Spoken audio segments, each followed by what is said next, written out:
Tapi saya ingin garis bawahi karena di bidang saya tidak ada sebenarnya pariwisata itu yang bukan tidak ada. Jumlahnya sangat sedikit para wisata yang masuk ke Indonesia itu untuk tinggal cari kerja di Indonesia. Jumlahnya sangat sedikit. Jadi kalau ada yang omong-omong bilang ribuan atau sampai ratusan ribu, saya pengen orang itu datang ke saya. Kemenaker tak bisa tolak 500 TKA Cina karena PLT Dirjen Pembinaan Penempatan Tenaga Kerja dan Perluasan Kesempatan Kerja Aris Wahyudi menyampaikan hal itu telah diatur dalam Peraturan Menteri Hukum dan HAM nomor 11 tahun 2020 pasal 3 ayat 1 huruf F, di mana menyebut orang asing yang akan bekerja pada proyek strategis nasional tidak dilarang masuk Indonesia selama pandemi COVID-19. Teman-teman sekalian, yang pertanyaannya sederhana. Kalian ini pemimpin-pemimpin Indonesia ini, yang mana yang tidak sengkuni? Terus kalian ini menjadi sengkuni atas penderitaan apa? Kamu pernah susah apa hidupmu? Kamu pernah tidak makan? Kamu pernah makan ibumu? Kamu pernah menderita sampai seperti itu? Kamu itu atas nama penderitaan yang bagaimana sehingga kamu jahat kepada rakyat itu? Apa alasan sejarahmu? Kalau sengkuni ada alasannya untuk jahat, meskipun kejahatan dia tidak sepadan sama sekali dengan penderitaannya. Lagi dan lagi, PBNU keras ingatkan Luhut soal 500 TKA Cina. Apa sebodoh itu level tenaga kerja kita? Sementara kita dipimpin oleh sengkuni-sengkuni yang tidak punya alasan sejarah untuk jahat kepada rakyatnya. Kamu pernah jahat apa? Kamu pernah menderita apa? Wong kami yang tidak pernah utang seperti anak-anak utang. Kamu tidak pernah kredit seperti mereka. Kamu lancar-lancar saja kok. Ya toh? Kamu juga anak orang yang tidak miskin, cukup kaya sehingga kamu bisa nyalon kok. Urusanmu sama uang-uang besar. Atas nama apa kamu jahat kepada rakyatmu? Apa alasan sejarahmu? Saya ingin orang yang bicara mengenai ini datang ke saya, tunjukkan salah saya di mana. Saya ulangi, tunjukkan salah saya di mana, karena saya terganggu. Dan saya ingin berhadapan dengan orang-orang yang bicara ini. Baik, kita selesaikan secara baik. Jangan negeri ini dirusak karena ruang. Saya benar-benar terganggu mengenai itu, dan saya terganggu karena mengganggu. Menurut saya sudah keterlaluan. Siapa saja, saya ulangi, siapa saja yang kau sombong, bos. Kenapa? Ada masa pensiunmu. Begitu kau pensiun, suka tidak suka, mari tongkat komando, kasih orang lain, bos. Pensiun kau masuk jadi rakyat biasa, hilang kau punya pangkat. Kau pakai lagi pangkatmu, nak bilang kau orang gila.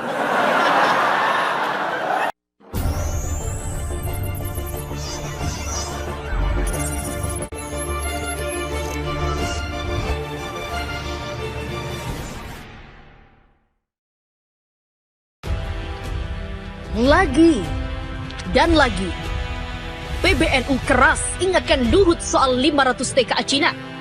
Apa sebodoh itu level tenaga kerja kita? Pengurus Besar Nahdlatul Ulama atau PBNU melontarkan kritik keras terhadap pernyataan Kemenko Marves yang diwakili juru bicaranya Jody Mahardi. Hal itu terkait rencana mendatangkan 500 TKA Cina ke Sulawesi Tenggara yang menjadi polemik. Ketua PBNU Bidang Ekonomi Umar Syah meminta anak buah Luhut Binsar Panjaitan itu agar berhati-hati dalam melontarkan pernyataan. Terlebih pernyataan itu adalah mewakili pemerintah, sedangkan masyarakat Sulawesi Tenggara jelas-jelas menolak. Umar mempertanyakan keahlian apa yang dimiliki oleh TKA Cina itu. Ia melihat kualitas tenaga kerja asli Indonesia sudah sangat mumpuni dalam mengelola industri yang lebih strategis daripada smelter yang ada di Sultra itu. Inferior benar pernyataan itu, yaitu Jubir LBP Jody Mahardi, dan staf sus ini tidak sepatutnya berbicara seperti itu. Emang apa pekerjaannya? Apakah sebodoh dan serendah itu level tenaga kerja kita?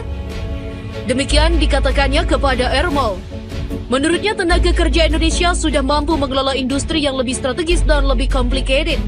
Bahkan termasuk buruh untuk pabrik pesawat sudah ada dan siap, apalagi hanya smelter. Demikian ditegaskannya.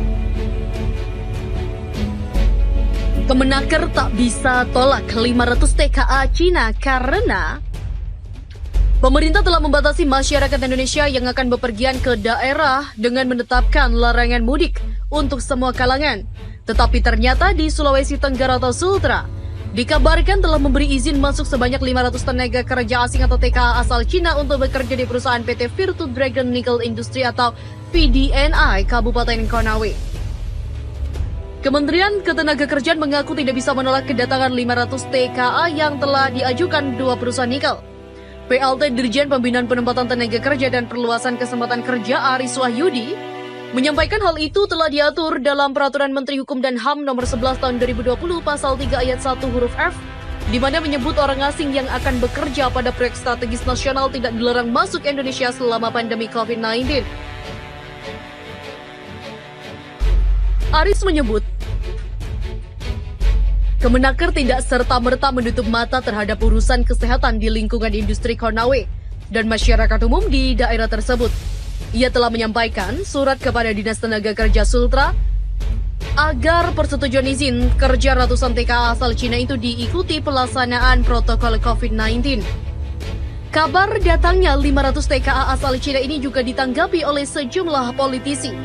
Menurut mereka juga turut menyuarakan penolakan, salah satunya dari politisi PKS Tifatul Sembiring yang meminta untuk Presiden Jokowi menjelaskan kedatangan TKA tersebut pada akun Twitternya. Warga negara Indonesia diminta disiplin untuk di rumah saja saat PSBB, dilarang mudik, tidak boleh naik pesawat, diancam penjara dan denda jutaan. Lah, kalau ini bagaimana menjelaskannya Pak Jokowi? Begitulah tulis Tifatul di laman akun Twitternya.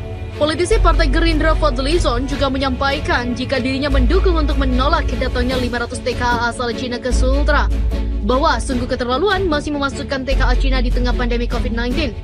Hal ini menghina akal waras kita, dan memangnya tidak ada pekerja atau buruh kita yang bisa melakukan pekerjaan tersebut. Hal ini sangat bertentangan dengan semangat PSBB dan karantina, apalagi dari negara sumber virus corona. Di Sultra itu, inferior benar pernyataan itu, yaitu Jubir LBP Jody Mahardi, dan staf sus ini tidak sepatutnya berbicara seperti itu. Emang apa pekerjaannya? Apakah sebodoh dan serendah itu level tenaga kerja kita? Demikian dikatakannya kepada Ermol. Menurutnya tenaga kerja Indonesia sudah mampu mengelola industri yang lebih strategis dan lebih complicated. Bahkan termasuk buruh untuk pabrik pesawat sudah ada dan siap, apalagi hanya smelter. Demikian ditegaskannya. Kemenaker tak bisa tolak 500 TKA Cina karena pemerintah telah membatasi masyarakat Indonesia yang akan bepergian ke daerah dengan menetapkan larangan mudik untuk semua kalangan. Tetapi ternyata di Sulawesi Tenggara atau Sultra, dikabarkan telah memberi izin masuk sebanyak 500 tenaga kerja asing atau TKA asal Cina untuk bekerja di perusahaan PT Virtu Dragon Nickel Industry atau PDNI Kabupaten Konawe. Kementerian Ketenagakerjaan mengaku tidak bisa menolak kedatangan 500 TKA yang telah diajukan dua perusahaan nikel. PLT Dirjen Pembinaan Penempatan Tenaga Kerja dan Perluasan Kesempatan Kerja Aris Wahyudi menyampaikan hal itu telah diatur dalam Peraturan Menteri Hukum dan HAM nomor 11 tahun 2020 pasal 3 ayat 1 huruf F, di mana menyebut orang asing yang akan bekerja pada proyek strategis nasional tidak dilarang masuk Indonesia selama pandemi COVID-19. Aris menyebut, Kemenaker tidak serta-merta menutup mata terhadap urusan kesehatan di lingkungan industri Konawe dan masyarakat umum di daerah tersebut.